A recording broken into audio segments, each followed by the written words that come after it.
Hi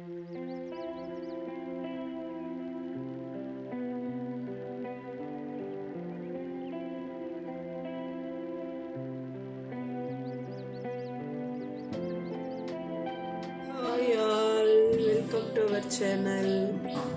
இப்போ நம்ம இன்றைக்கி என்ன பார்க்க போகிறோம்னா ப்ரோட்டீன் பவுடர் நம்ம வீட்டிலே தயாரிக்கிறோம். ஹோம்மேட் ப்ரோட்டீன் பவுடரு நம்ம எப்படி வீட்டிலே செய்யலான்னு பார்க்கலாமா? அதுக்கு தேவையான பொருட்கள் பாதாம், பிஸ்தா, வால்நட், முந்திரி, தாமரை விதை, அது வந்து மக்கானான்னு சொல்லுவாங்க. நம்ம இதை வந்து ஒன்று ஒன்றா ட்ரை பண்ண போகிறோம்.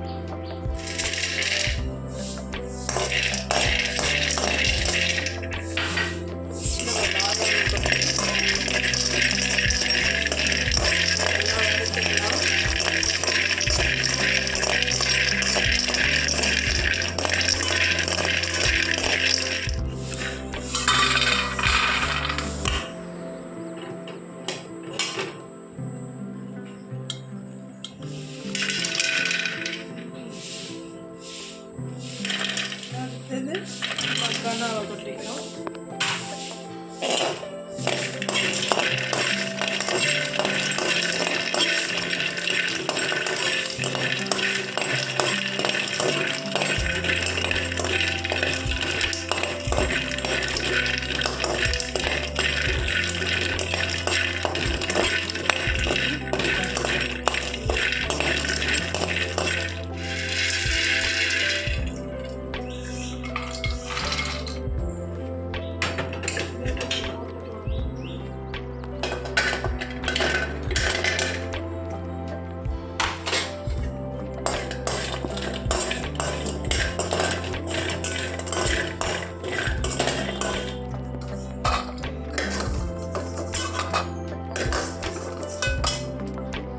அடுத்தது பிஸ்தா போட்டுக்கிறோம்.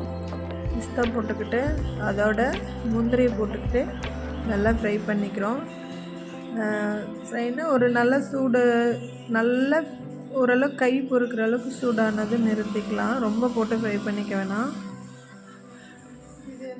நட்ஸ் எல்லாத்தையும் ஃப்ரை பண்ணியாச்சு. அடுத்ததாக ஸ்வீட்ஸ் ஒன்று ஒன்றா ஃப்ரை பண்ண போகிறோம். இப்போது சன்ஃப்ளவர் சீட்ஸ் போட்டுக்க போகிறோம். அடுத்ததாக வாட்டர் மிலான் சீட்ஸ் போட்டுக்க போகிறோம். வாட்டர் மிலான் சீட்ஸ் போட்டுக்கிட்டு சீட்ஸை போட்டுக்கிட்டு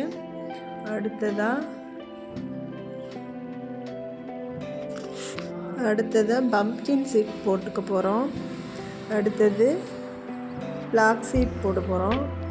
ஃப்ளாக்ஸ் சீட்ஸ் போட்டுக்கிட்டு அது கூட கொஞ்சம் ஏலக்காய் போட போகிறோம். ஏலக்காவை போட்டுக்கிட்டு நல்லா ஃப்ரை பண்ணிக்கிட்டு அது கொஞ்சம் சிம்மில் வச்சுக்கிட்டு மீடியம் ஃப்ளேமில் வச்சுக்கிட்டு நல்லா ஓரளவுக்கு ஃப்ரை பண்ணிக்கிறோம். நம்ம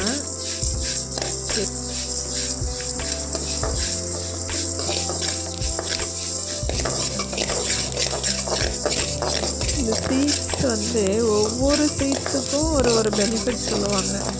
இந்த பிளாக் சீட்ஸ்ன்னு சொல்கிறோம் இல்லையா, ஆலிவ் விதை, அதில் வந்து கெட்ட கொழுப்பெல்லாம் அது வந்து நல்லா கரைக்கிறதுக்கு உதவும்னு சொல்லுவாங்க.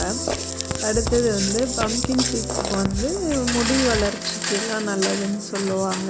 இது மாதிரி ஒவ்வொரு சீட்ஸுக்கும் வந்து இந்த சன்ஃப்ளவர் சீட்ஸ்க்கெலாம் பார்த்திங்கன்னா ப்ளட் சுகரை வந்து லெவலாக வச்சுக்கிறதுக்கெலாம் உதவும்னு சொல்லுவாங்க. இப்போ நம்ம வந்து எல்லாத்தையும் வந்து எல்லாமே ஹை ப்ரோட்டீனாக தான் நம்ம எடுத்துருக்கோம். இதை இப்போ வந்து மிக்ஸியில் போட்டு அரைச்சிக்கிட்டு அது கொஞ்சம் மசிஞ்சதும் நம்ம அந்த எடுத்து வச்சுருக்கிற நாட்டு சர்க்கரையும் அதோட நம்ம சேர்த்து நல்லா அரைச்சிக்கிட்டு இந்த மாதிரி ஒரு ட்ரேயில் வந்து கொட்டி நல்லா கொஞ்சம் ஆற வச்சுட்டு அதை ஒரு நல்ல ஏர் கண்டெய்னரில் போட்டு அடைச்சி வச்சுக்கிட்டிங்கன்னா இது சும்மாவும் காலைல எழுந்திரிச்சுவே நம்ம ஒரு 2 ஸ்பூன் எடுத்துக்கலாம். பால்லையும் ஏற்கனவே வந்து நாட்டு சக்கரை சேர்த்துருக்கோம், ஒன்றுமே போட தேவையில்ல. ஒன்று இந்த பாலை மட்டும் காய்ச்சிட்டு ஒரு ஸ்பூனோ 1.5 ஸ்பூனோ நமக்கு தேவைக்கானதை போட்டு அதை ஆற்றி குடித்தா உடம்புக்கு ரொம்ப நல்லது. சும்மாவும் குழந்தைங்க இருந்தால் பால் சைஸில் அப்படியே உருட்டி அதுங்கள்ட்ட ஒன்று ஒன்று கொடுத்துட்டிங்கன்னா அழகாக சாப்பிட்டுப்பாங்க. அவங்க ரொம்ப ரொம்ப ரொம்ப ரொம்ப சூப்பரான ப்ரோட்டீன் பவுடர். ட்ரை பண்ணுங்கள். இதை ட்ரை பண்ணிவிட்டு நீங்கள் எனக்கு கமெண்ட் பண்ணுங்கள், எப்படி இருக்குன்னு சொல்லுங்கள். Thank you very much.